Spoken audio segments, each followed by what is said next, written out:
the three of us, I think it's incumbent upon us to think anew and to be open to the notion that maybe we're too harsh in our appraisal, even though it's the appraisal of nearly everyone I know. How is it that CNN and the Washington Post write stories that say she's largely escaped responsibility, she's got in late, it was all the environment? Like, why are those news organizations still contributing to the mythology that she was a good candidate? I'm asking, I'm serious. Do you guys have any idea? Like, why would they do that? The only like that's it's funny. I read Cleve Woodson, is that it? Cleve Woodson story in the Post.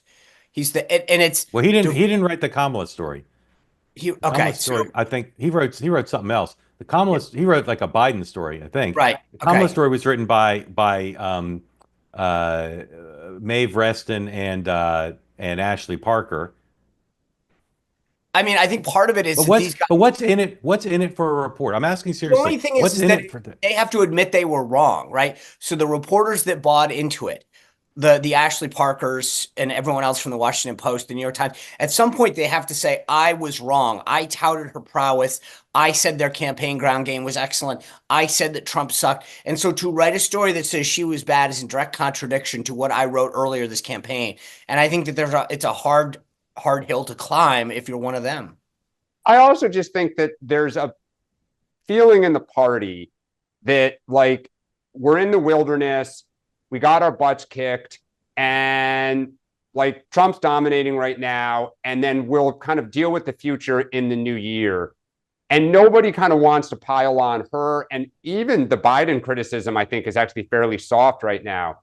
I think, though, that in about 3 or 4 months, those who are thinking of 2028, if she's still circling around, the knives will come out.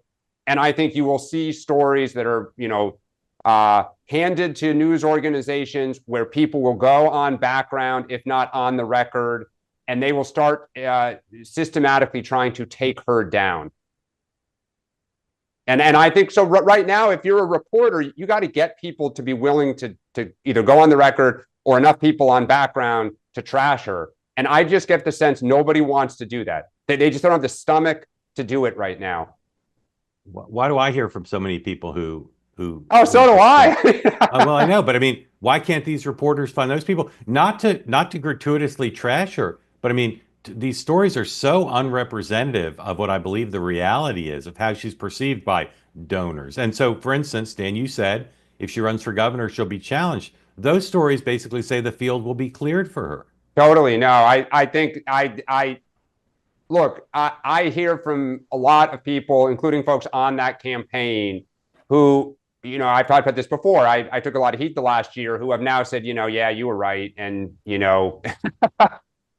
But I just find it confusing that people would spend the time to write a big story about whether Kamala Harris and just have the stuff in it that just I don't know. I find it confusing.